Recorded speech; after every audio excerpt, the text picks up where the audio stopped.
ballers? It's your girl, Dodge Doll, here with Joshua Boucher, captain of Team I'd Hit That, aka Manimal. We're going to talk a little bit about upcoming playoffs, what it's like to be a team captain, and general dodgeball banter. First off, Josh, I have to ask you, what's up with your shirt design? It's pretty fucking sick. I love it.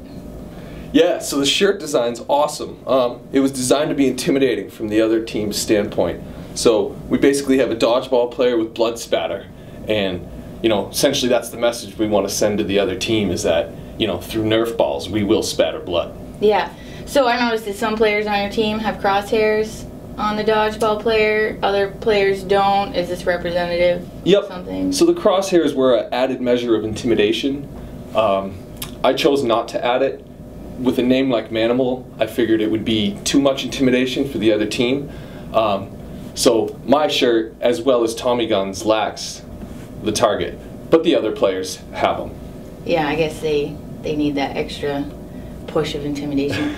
I have another question about your shirt. Why haven't you cut the sleeves off? So I used to cut sleeves off, and I worried it was too much of a distraction. So in this case, I left the sleeve on and relied heavily on the V-neck for my image. Yeah. And I felt like the V-neck t-shirt got the job done adequately. That's cool. So, you've been playing dodgeball for a few seasons now, and you took a couple seasons off. What is it about dodgeball that kind of keeps you coming back? Like, what's so special about dodgeball? It makes it a little bit different from all those other league sports. Well, dodgeball's nice because it's a highly competitive way for people that can't necessarily be involved in a school sport anymore or something like that, to actually get out there in the community and participate in a way that you sweat, you have a good time, but you can also, there's that highly competitive element there for those of you that really like to win, such as myself and much of my team. So that keeps me coming back, as well as the fact that Maine winters are pretty cold and dark, so it's something to do on the weeknight. Yeah. Besides sit on the couch and eat Cheetos. It's like a prescription for seasonal affective disorder. Best said in one phrase, as such. So how do you typically prepare for game night? Do anything special? Usually I'll have a beer beforehand, loosen up, maybe a shot of whiskey. Not too much, not overdo it, just enough to take the edge off. And that's another thing that makes dodgeball better than other sports, is that alcohol is actually part of the preparation and warm-up methods, unlike other sports where water and adequate hydration is usually... Electrolytes. Yeah, no, not in this. Yeah. And the good thing is the games are short, the night's usually only 45 minutes, so the dehydration effect doesn't kick in until after. Aside from that, I stretch, I'll take an ibuprofen to keep the elbow swelling down, general things like that. That's good. So you've captained a couple different teams. Mine Bombers and I'd Hit That, and I played on both of those teams, so I know a little bit about it. And so the dynamics in those two teams are completely different. I'd Hit That is a lot more competitive, a little bit more aggressive, but you've done a really good job at kind of keeping the team together during some really tough times. Do you have any advice for other captains and maybe kind of shifting from one team dynamic to another? Yep, well, you got to know your team, you got to know your goals. Mine Bombers, the first team that I was captaining, we were more out to just have a good time, try out dodgeball. We were in the Monday Night League for a while, and in that case, we weren't so hell-bent on winning every game and being competitive. It was just getting the people within my institute together to have a good time after hours at work.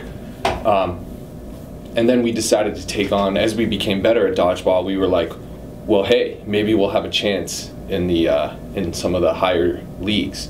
Let's make a new team and get some really competitive people together and see if we can make something happen. So knowing what your players want to get out of the season is key. And I knew this team that was put together was all about winning and all about the not losing ever, but the highest intensity.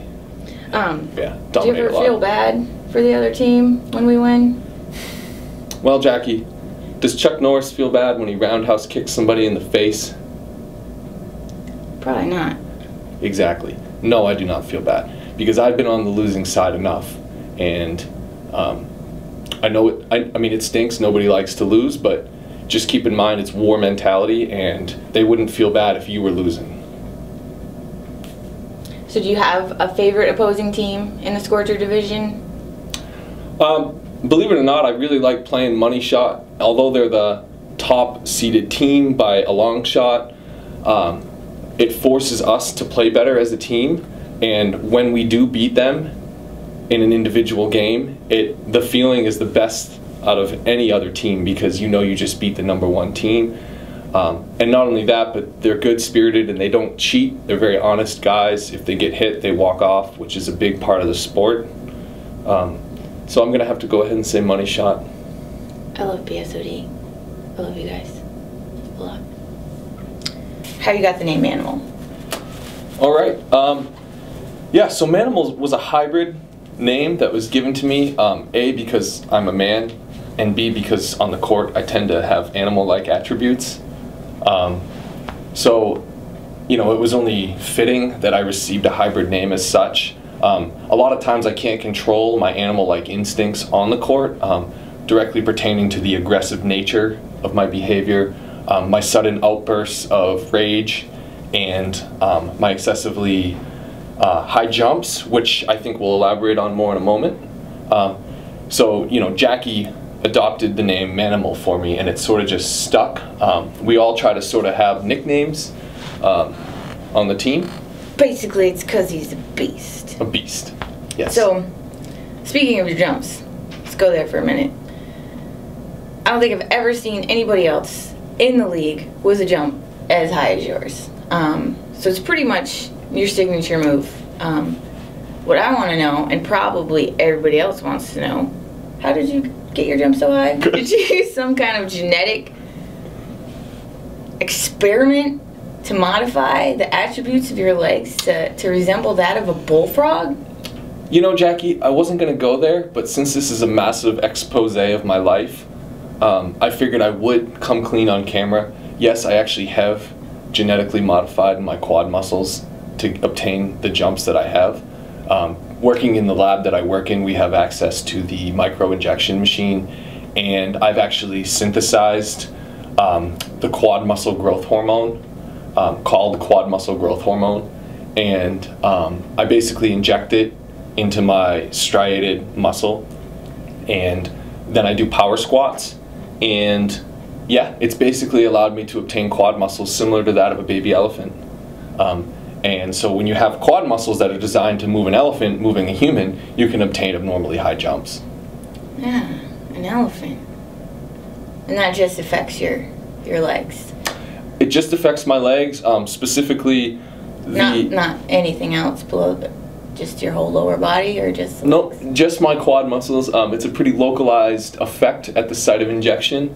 So I inject to the left quad muscle and the right quad muscle, leaving the middle two quad muscles normal size. So Jackie, I actually have abnormal bulges on both sides of my pant leg due to the odd distribution of injection, but I found that enlarging the outermost quad muscles is the best way to obtain the highest jumps. Totally makes scientific sense. Mm-hmm. I get it. So my last question, do you have a pro athlete, amateur athlete, or general famous person that you look up to, someone that kind of inspires you, gives you that motivation? Yep. Well, I guess the first would be Chuck Norris. I have to say Chuck Norris, because if not, he'll kill me. You know, just his overall fierceness and intensity and manliness. But a more direct, I guess, hero would be Blake Griffin of the Los Angeles Clippers, because he can jump over a car and dodge a basketball at the same time. So if somebody who's 6'10", 280 pounds is able to jump over the roof of a car and dodge and dunk a basketball, there's no reason why I can't jump over a dodgeball. Sure. So, you know, I tend to, while I'm doing squats, you know, think of that incident when he jumped over the car and imagine dodgeballs being thrown at me. That's good. I don't know who that guy is. true story. Look it up. I'm gonna Google it. Okay, I think All right. that's about it. Thanks for hanging out with us. Yep. No problem. I look forward to seeing everybody on the dodgeball court, and thank you for Playoffs. this. Yep. Playoffs. For real. Look out. Manimal's coming for you. Yep. All right. Okay. Peace. Peace.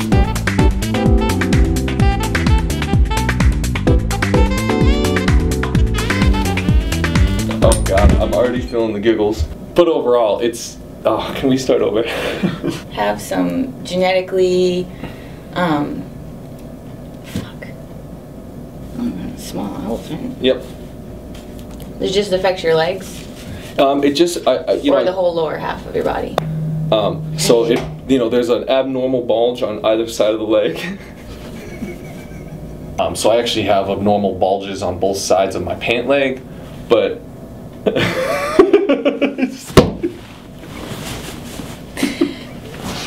So I actually have abnormal bulges on both sides. I'll get one that you can use. Yeah, I like it.